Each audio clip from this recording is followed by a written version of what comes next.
시간에 우리가 또 여러 가지로 지친 모습으로 또 나아오셨을 텐데, 하나님의 은혜를 통하여서 우리의 지친 육체가 또 회복되고, 또 병든 분들 계시면 요즘 또 감기도 많이 걸리시는데 또 회복의 은혜를 경험했으면 좋겠습니다.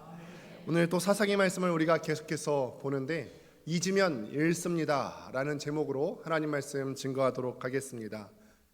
우리가 동화 미운 오리 새끼를 다 아실 겁니다. 미운 오리 새끼를 보면은 자기가 오리인 줄 아는 백조 한 마리가 나오게 되고, 또 소설 정글북도 아마 보셨을 텐데 늑대의 우리 속에서 자라나는 그런 한 어린아이가 나와 있습니다. 사람인데 늑대 속에 살다 보니까 늑대같이 행동하고 늑대처럼 사고하는 그런 소설의 이야기입니다. 그런데 현실에서도 이와 아주 같지는 않지만 비슷한 일이 하나가 일어난 거예요. 한 개가 있었는데 개가 이렇게 돼 있습니다. 개가 왜 이러는 줄 아십니까? 고양이 속에서 자라다 보니까 고양이같이 행동하는 습관이 든 거예요. 미국에 톨리라고 하는 개가 이 개인데요. 톨리라는 개가 있었는데 이 개는 원래는 대형견이에요. 시베리아 허스키랑 말라뮤트의 잡종견인데, 이렇게 처음에 태어났을 때는 평범한 강아지처럼 자라다가 고양이랑 뒤섞여서 자라다 보니까 고양이처럼 행동하고 고양이처럼 사고하고 고양이처럼 흉내를 낸다. 우리가 이것을 주인이 찍어서 올린 뒤로 큰 화제가 되었습니다. 고양이처럼 개인데요. 개는 씩씩하게 걸어야 되잖아요. 천방지축 막 뛰어야 되는데 고양이는 느긋하게 걷죠. 이 개가 느긋하게 걸어요. 어두운 박스 좋아하고요. 이렇게 머리를 들이미는 거죠. 심지어 앉을 때도 한번 보실까요? 고양이처럼 발을 다소곳하게 두 발을 모으고 앉는 거예요. 개는 이렇게 안 앉잖아요. 지금 앉는 자세가 딱 고양이처럼 앉는 거예요. 보통의 개들은요, 사람이 오면은 사람이 너무 반가워서 막 달려들고 꼬리치고 그러는데, 고양이는 사람이 그렇게 반겨하진 않죠. 집에서 키우는 고양이들은 물론 가까이 오기도 합니다만 개들처럼 그렇게 사람 보면은 달려들고 하진 않아요. 그런데 이 톨리라는 개가 사람 봐도 그렇게 가까이 하지도 않고, 보통의 개는 나가서 산책하자 그러면 좋아하잖아요. 그런데 얘는 산책도 싫어하고요. 그래서 행동뿐 아니라 표정까지도 고양이처럼 행동하는 것을 톨리 주인이 찍어서 인터넷에 올려서 화제가 된 적이 있습니다. 그래서 사람들이 이 개를 일컬어서 고양이보다 더 고양이다운 개라고 일컬었습니다. 그런데 이야기를 듣고요, 우리도 그럴 수 있겠다라는 생각을 해보게 됩니다. 우리도 그럴 수 있겠다. 우리는 교회에서의 시간보다 세상에서 더 많은 시간을 보내게 돼요. 교회에서 믿는 사람들끼리 같이 하나님 얘기하고 예수님 얘기하고 신앙생활 얘기하는 것보다 훨씬 더 많은 시간을 예수 안 믿는 사람들과 보내게 됩니다. 때로는 믿지 않는 가정에서 다니시는 분들은 가정에서도 믿지 않는 사람과 더 많은 시간을 보내게 된다. 예배드리고 경건생활을 하는 시간보다 믿지 않는 세상 사람들과 더 많은 시간을 보내게 된다라는 거죠. 그때 우리가 주의해야 한다는 것입니다.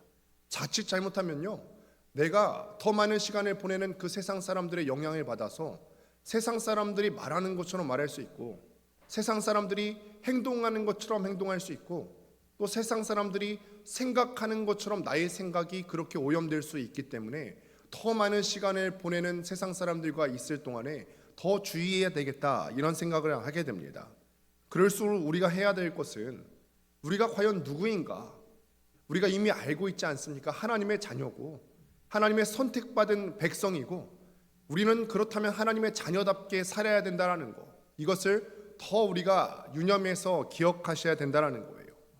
세상 속에 살아갈 때, 더 많은 시간을 보내는 세상 안에서 우리가 살아갈 때 이걸 잊고 산다면은 우리가 하나님 나라의 백성인 줄 잊고 살게 될 것이고, 그 귀한 하나님 나라의 가치가 잊혀지게 될 것이기 때문에 밖에서 살 동안은 더욱더 우리가 하나님의 자녀인 것을 기억하며 살아야 되겠다, 이런 생각을 해보게 됩니다. 오늘 사사기 말씀을 통해서 우리가 정체성을 잃는다는 것이 얼마나 위험한 일인지, 그래서 우리가 정체성을 기억하며 살기 위해서 어떻게 해야 될 것인지에 대해서 말씀을 통해서 함께 생각해 보기를 원합니다. 하나님께서 애굽에서 종살이하던 사람들, 무려 400년 동안 노예 생활하던 이스라엘 사람들을 구원해 내셨어요. 비록 가나안 땅으로 인도하는 과정 가운데서 40년 광야 생활을 거치긴 했지만, 하나님께서 이스라엘 사람들을 가나안 땅으로 인도하신 것은 모든 과정들이 다 하나님의 은혜고 하나님의 구원의 섭리였습니다. 가만 생각해 보시면 1세대들을 위해서는 하나님께서 홍해도 갈라주시고요, 또 이스라엘 민족이 광야에서 어디로 가야 할지를 모를 때는요, 구름 기둥과 불 기둥을 먼저 띄워서 이동시켜 주심으로써, 먼저 가심으로써 하나님께서 그들의 앞길을 인도하셨죠. 이 세대들은 또 어떻습니까?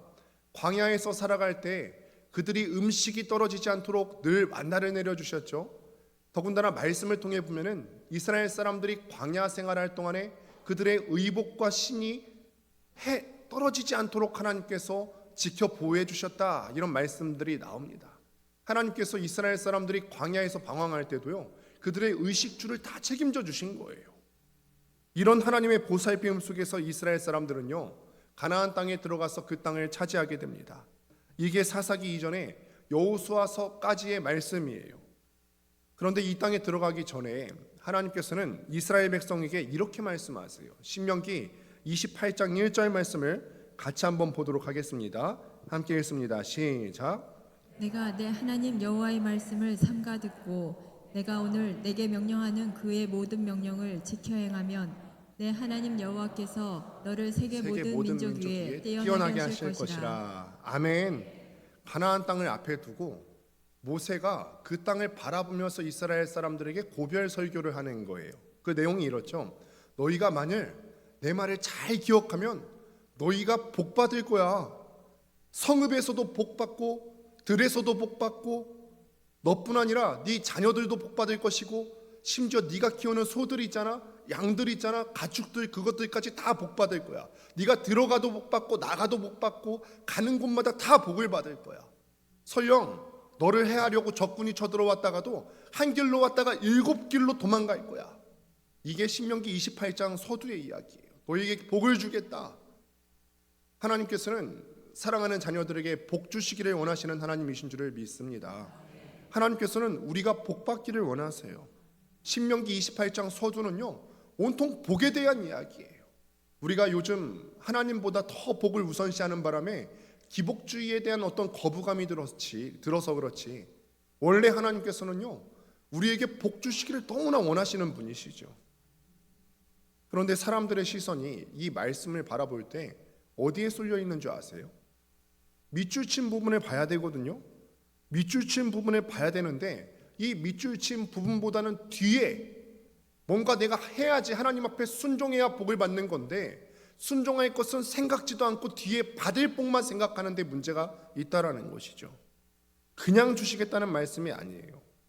그 땅에 들어가서도 너희가 이 모든 것을 누리는 것이 어디로부터 왔는지 기억했을 때, 하나님의 말씀을 순종하며 살아갈 때, 그 땅에 들어가서 우상 숭배하지 않고 세상 속에 섞여 살지 않을 때 너희에게 복 주겠다, 이 말씀을 하신 것이지 무조건적으로 복을 주시겠다 말씀하시는 것이 아니에요.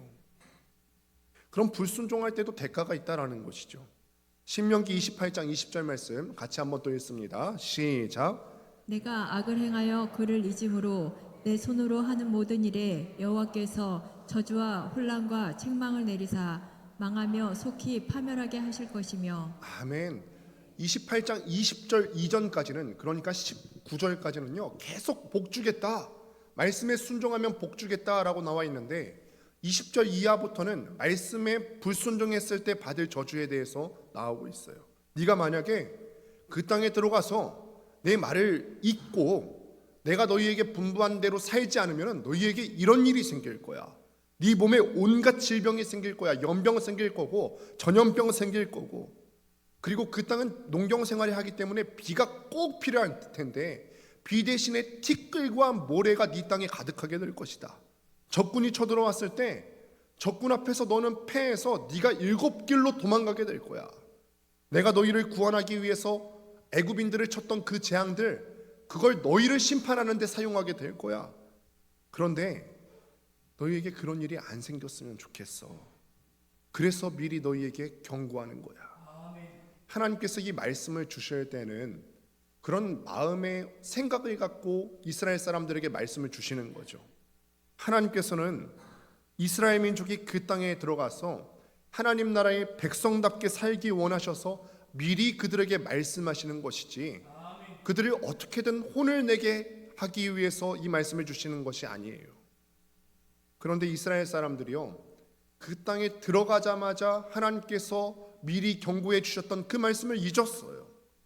이제 겨우요, 오늘 본문 말씀이 사사기 2장이거든요. 여호수아가 죽었다는 기록이 나온 게 사사기 1장이에요.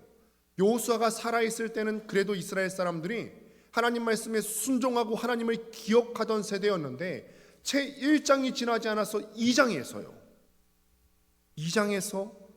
말씀을 보니까 하나님의 애타는 마음이 고스란히 느껴지는 거예요. 2절 말씀을 같이 한번 보도록 하겠습니다. 함께 또 읽습니다. 시작. 너희는 이 땅의 주인과 언약을 맺지 말며 그들의 제단들을 헐라하였거늘 너희가 목소리를 듣지 아니하였으니 어찌하여 그리하였느냐? 어찌하여 그리하였느냐? 너네 왜 그랬어? 어찌하여 그리하였느냐? 부모님들은 아실 거예요. 또 우리가 부모님 아니더라도 어떤 사랑하는 사람이 있었던 사람들은 다 아실 거예요. 내가 사랑하는 사람이, 내 자녀들이 잘 됐으면 좋겠어요. 나쁜 무리들하고 안 어울렸으면 좋겠고, 나쁜 말 안 배웠으면 좋겠고, 나쁜 행동에 영향을 받지 않았으면 좋겠어요. 나쁜 것들은 다 멀리하는 그런 삶을 살기를 바라는 것이 다 부모된 심정 아닙니까? 하나님께서 그러셨어요. 가나안 땅은 너무 악한 땅이었거든요. 우리가 가나안 민족들의 주신을 저번에 말씀드린 바가 있는데 바알과 아세라를 섬기는 땅이었습니다. 바알과 아세라는 농업 생활을 주관하는 신으로 알려졌기 때문에 바알이 비를 내려주게 하기 위해서는 그 신전에 가서 음란한 행위를 해서 바알이 그것을 보고 흥분해서 비를 내려주는 것으로 착각했던 것이 바로 가나안 민족들이 우상을 섬기는 방법이었어요. 그러니 그 땅의 전반적인 문화는 퇴폐적인 문화였고 음란한 문화였어요. 그리고 그뿐 아니라 그들이 그들의 신을 섬길 때, 몰록을 섬길 때는요, 자신의 아이를 인신공양을 드렸어요. 하나님께서 제일 싫어하시는 일이죠. 사람의 생명을 갖고 우상에다가 제물을 드리는 거예요. 그래서 하나님께서는 이스라엘 민족을 도구로 삼아서 그들을 심판하시려고 했어요. 이스라엘 민족이 가나안 땅에 들어가서 그들의 제단을 다 헐기를 원하셨어요. 그들 우상 섬기는 사람들을 다 진멸하기를 원하셨어요. 그런데 이스라엘 사람들이 그들의 우상 제단을 헐기는커녕 오히려 가나안 민족들과 동일하게 음란한 문화에 젖어들어 살아가기 시작하고 우상을 섬기는 제단을 쌓기 시작하는 거예요. 그래서 하나님께서 오늘 말씀 가운데 한탄하시는 거죠. 어찌하여 그리하였느냐? 너네 도대체 왜 그랬어? 하나님께서 우리에게 기대하시는 바가 분명히 있습니다. 하나님의 자녀로 우리가 이 땅에 선한 영향력을 끼치며 살기를 우리에게 기대하고 원하십니다. 우리가 세상 소리를 듣는 것이 아니라 세상이 우리를 통하여서 복음의 소리를 듣기를 원하세요. 우리가 세상의 시끄러운 소리를 듣는 것이 아니라 우리로 하여금 좋은 말, 선한 영향력, 좋은 구원의 소식이 선포되기를 원하세요. 그런데 우리가 이 말씀 받을 때 다른 사람 생각할 거 없이 나는 어떠느냐는 거죠. 나를 통해 주변 사람들이 복음을 들으십니까? 나를 통해 내 직장 동료들이 복음을 듣습니까? 아니면 세상 사람들이 내는 소리에 오히려 내가 시선을 빼앗기며 살아가고 계시지는 않으세요? 우리 대한민국 인구가 5천만 중에서 기독교 인구가 800만이라고 합니다. 많이 줄어서 이제 800만이라고 하는데 그래도 많은 숫자죠.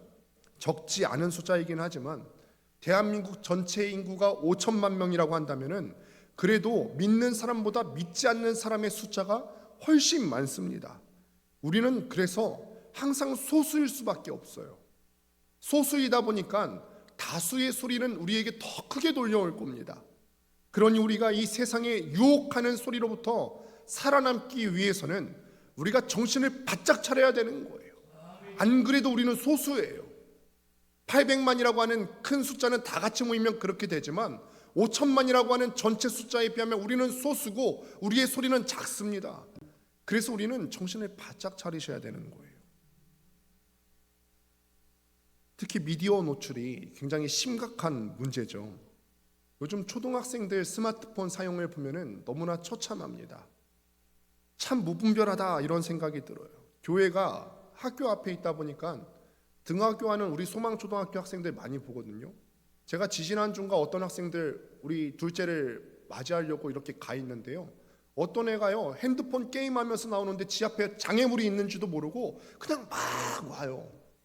그리고 한참 머물러 서 있다가 무슨 게임이 한참 진행 중이었나 보죠. 한참 서 있다가 누가 옆에 지나가도 모르고 불러도 몰라요. 등굣길에 인도에서 계속 핸드폰 보고 다녀요.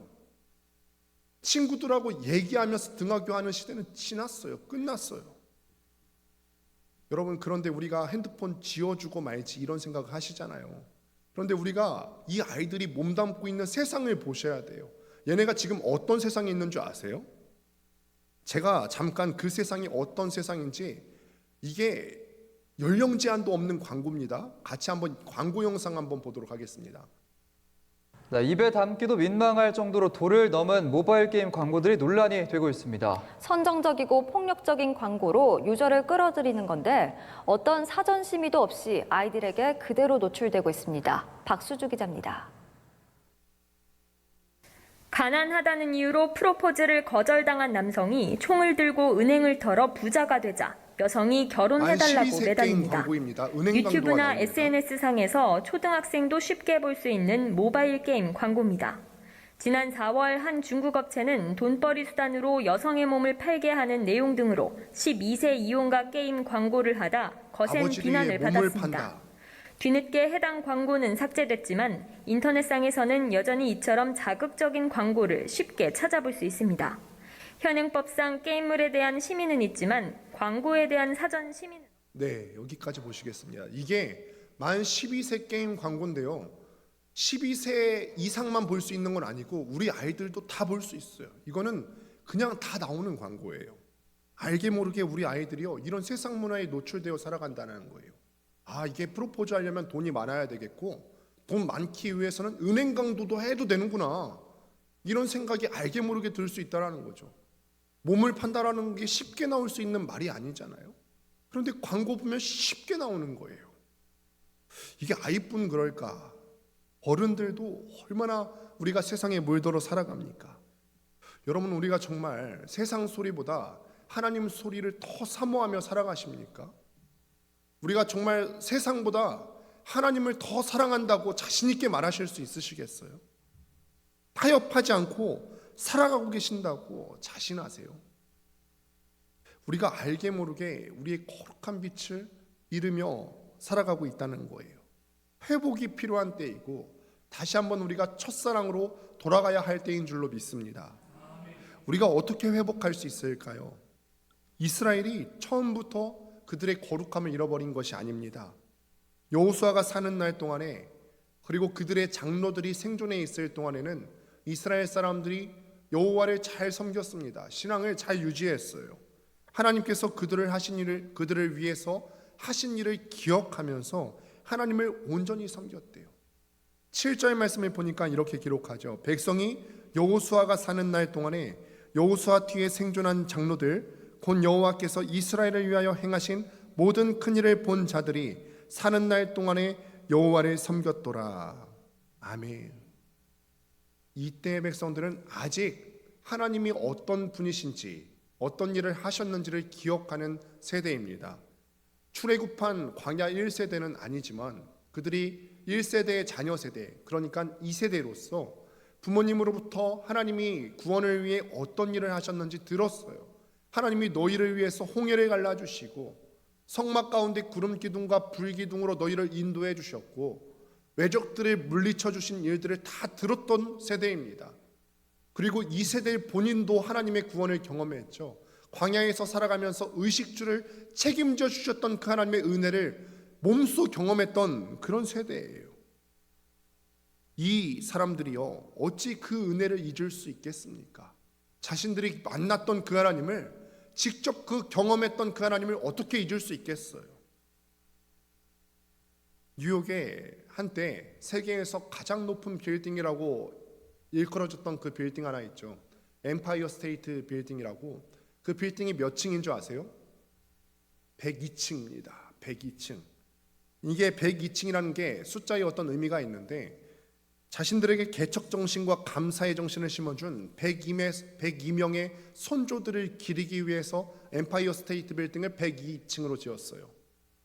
1620년에 영국에서 신앙의 자유를 찾아서 102명의 믿음의 선배들이 메이플라워호를 타고 신대륙으로 향하게 됩니다.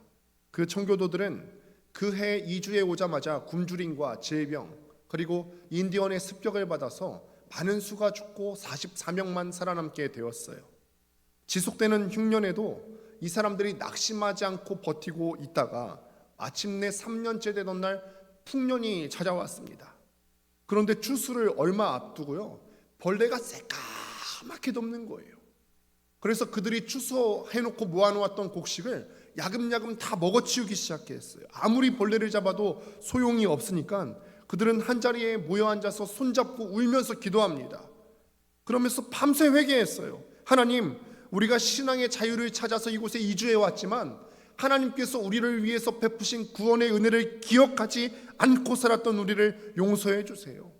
여기까지 온 것도 하나님의 은혜로 오게 되었는데 은혜를 기억하지 못했습니다. 그들이 그때까지만 해도 추수감사절을 제대로 지키지 않고 있었거든요.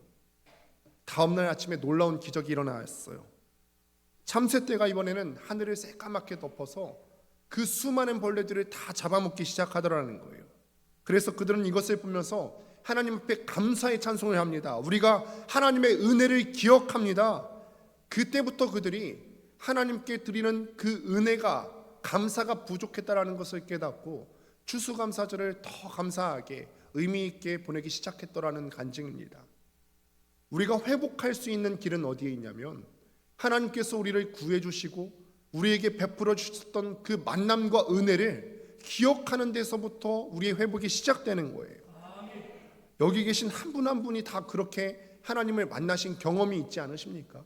내가 처음 주를 만난 그날, 내가 처음 주를 만난 그날, 우리가 찬양으로도 이 가사가 있는데 그날 얼마나 감격스러웠습니까? 예수 믿기 이전과 이후에 나는 삶이 완전히 바뀌었는데, 믿기 이전에는 우리가 죄의 속박당에 살아왔고 자유함이 없었고 죽으면 지옥 가는 인생이었다가 예수 믿고 나서 우리가 생명 얻게 되었고 죄에서부터 자유 얻게 되었고 기쁨과 복락을 누리는 삶을 얻게 되었는데 우리가 이걸 잊으며 살아왔던 거예요. 결국 우리가 올챙이적 생각 못한다고 우리가 올챙이적 생각을 못하고 있더라는 거죠. 얼마나 뜨겁게 감사하며 울부짖으셨어요. 그 은혜가 기억나야죠. 그래야 우리가 신앙이 살아날 수 있다는 거예요. 하나님이 우리에게 어떤 은혜를 베푸셨는지, 우리가 그 은혜 베풀었을 때 얼마나 뜨겁게 하나님을 사모했었는지를 떠올리십시오. 이게 기억나야 우리가 살아나게 될 줄로 믿습니다. 오늘 기도 시간에 우리가 그 사모함으로 나아갔으면 좋겠어요. 첫사랑을 잊으신 분들은 이게 기억나야 살아날 수 있어요. 오늘 기도 시간에 그 첫사랑이 잊으신 분들은 내 첫사랑이 생각나게 하시고 은혜가 기억나게 하셔서 하나님의 구원의 은혜에 감격하며 살게 하여 주옵소서. 기도하며 부르짖는 시간 될 수 있게 되길 바랍니다. 이렇게 회복된 신앙이 우리 대에서 끝나는 게 아니라 대대로 전수되어야만 되는 거죠. 안타깝게도 이스라엘이 여호와를 온전하게 섬긴 기간은 얼마 되지 않았습니다. 여호수아 그 세대 사람들이 다 죽으니까 다음 세대는 다른 세대가 되어서 그 하나님이 하신 일들을 다 잊어버렸어요. 오늘 마지막 절 10절 말씀을 같이 한번 보도록 하겠습니다. 함께 읽습니다. 시작. 그 세대의 사람도 다 그 조상들에게로 돌아갔고 그 후에 일어난 다른 세대는 여호와를 알지 못하며 여호와께서 이스라엘을 위하여 행하신 일도 알지 못하였더라. 아멘. 원래 어떤 시간의 흐름에 따르면, 그리고 신앙이 정상적으로 계승된 표현이라면 다른 세대가 아니라 다음 세대가 되어야 시간적으로도 맞고 신앙이 전수된 의미에서도 이게 맞습니다. 그런데 오늘 성경 기자는요, 의도적으로 부모 세대와 다르다는 의미에서 다음 세대가 아니라 다른 세대라고 해요. 다른 세대는 부모랑 다른 세대라는 거예요. 뭐가 다를까요? 부모 세대들은요, 아까 우리가 서두에 살펴보았지만 하나님의 은혜를 기억하는 세대들이었어요. 그래, 하나님께서 가나안 땅으로 우리를 들이키기까지 들어오게 하시기까지 이런 구원의 은혜를 베풀어 주셨지, 이거를 기억하는 세대였어요. 그런데 자녀 세대로는요, 하나님께서 이스라엘을 위해서 베푸신 일들을 기억하지 못하는 세대가 되어버렸어요. 무슨 일이 일어났죠? 1장에서 2장 오는 동안에 교육이 없어서 그래요. 교육을 잃어버렸기 때문에 그렇습니다. 하나님은 신앙 교육을 굉장히 중요하게 여기세요. 그래서 레위지파를 하나님께서 땅 분배를 하실 때 레위지파는 따로 땅을 주지 않으시고 대신에 이스라엘 각 지파에 있는 48개 성읍에 들어가서 골고루 분배되어 살 수 있도록 해주셨죠. 그래서 그들이 맡은 역할은 뭐냐면, 너희는 농사도 짓지 마. 너희 농사 지을 틈 없이 성경 말씀 연구하고 내가 너희에게 분부한 율법 연구하고 가르쳐서 이스라엘 사람들이 자기 정체성을 잃지 않도록 교육하는 역할을 너희가 감당해야 돼. 이스라엘 민족에게는 이게 가장 중요한 일이야. 너희가 이거 잘 감당해야 된다. 그런데 하나님께서 이 교육에 사활을 거셨는데 1세대밖에 지나지 않았는데 자녀 세대가 하나님을 기억하지 못하는 다른 세대가 되었다라고 하는 것은 교육에 실패했다라는 거죠. 그래서 사사기 뒷장에 보면은 레위지파가 타락한 모습들이 많이 나오게 됩니다. 참 우리가 두렵고 떨리는 마음으로 신앙 교육에 대한 이 말씀을 받았으면 좋겠습니다. 자녀는 부모의 등을 보고서 자라가고 배운다고 했습니다. 이 말을 들은 적이 있으세요? 자녀는 부모 뒷모습을 보고서 그대로 닮는데요. 얼마 전에 아내랑 얘기를 하는데 저희 애들이요, 심지어 제 손 습관까지도 따라 행동한다고 하는 얘기를 들었어요. 작은 것까지 배우거든요. 부모의 모습을 보고 자녀가 따라하고 배워요. 우리는 자녀에게 어떤 모습 보여주고 계십니까? 여러분, 우리 자녀들 쓰는 언어가 부모가 쓰는 언어인데 자녀에게 가르쳐줄 언어로 어떤 언어를 사용하십니까? 서두에 자녀들의 무분별한 스마트폰 사용이 문제라고 했는데 정작 자녀들과 집에 있을 때 부모들이 스마트폰에 빠져 계신 건 아니세요? 아직도 끊지 못한 죄의 모습들 그대로 저지르고 있으면서 너희는 바르게 살아야 된다 이렇게 가르치고 계시진 않아요? 나는 이렇게 살았어도 너희는 그러면 안 돼 이런 말씀으로 훈육하고 계시지 않으십니까?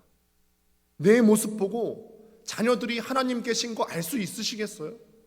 과연 자녀들이 부모 세대인 우리의 모습 보고 하나님 살아계신 거 알 수 있을까요, 여러분? 저는 우리 권능교회 자녀들이 다른 세대가 아니라 다음 세대가 되어서 신앙을 잘 계승했으면 좋겠습니다. 신앙을 잘 계승한 다음 세대로 이 세상 가운데 선한 영향력을 끼치며 살아가는 세대로 키워져 갔으면 좋겠습니다. 부모님들의 영향이 중요합니다. 주일학교는 일주일에 한 번이지만 가정은 매일입니다. 우리가 내 자녀들을 남의 손에 위탁해서 다 맡길 수는 없어요. 주일학교보다 중요한 것이 가정에서 부모의 역할이에요. 주일학교의 영향도 중요하지만 남에게 위탁하는 것으로 내 자녀의 양육을 전부 다 맡기지 마시고 기도하시면서 가정에서 본을 보이는 믿음의 부모들 다 될 수 있게 되길 바랍니다. 우리의 언어가, 우리의 행동이, 우리의 삶의 습관을 통하여서 하나님의 살아계심이 나를 통해서 내 자녀들에게 전수될 수 있게 되길 간절히 소망합니다. 말씀을 맺습니다. 우리가 잊으면 잃습니다. 다 잃어버리는 거예요. 하나님 자녀로서 정체성 잊어버리면은 우리가 모든 걸 다 잃어버리는 것과 같습니다. 과장된 표현이 아니에요. 우리가 하나님 자녀라고 하는 그런 정체성 잊어버리면 다 잃어버리는 거예요. 사람이 자기 생명보다 소중한 게 어디 있습니까? 그런데 내가 하나님 자녀로서의 그 정체성 잃어버리면 세상 문화에 젖어들어 살다가 구원의 생명을 잃어버릴 수 있다는 거예요. 나뿐만입니까? 나뿐만 그 생명을 잃는 것이 아니라 내 가정의 자녀들 그 생명 잃어버릴 수 있고 내 자녀들까지 영향을 받을 수 있다. 그러니 우리가 이 말씀을 받을 때 무겁고 신중하게 받으셔야 되는 거죠. 우리가 다시 하나님의 은혜를 기억하면서 회복할 수 있게 되기를 바랍니다. 내가 하나님을 기억하고 잊지 마시고 나도 회복하고 내 자녀들도 신앙의 다음 세대로 온전히 자라갈 수 있게 되기를 주님의 이름으로 축원합니다.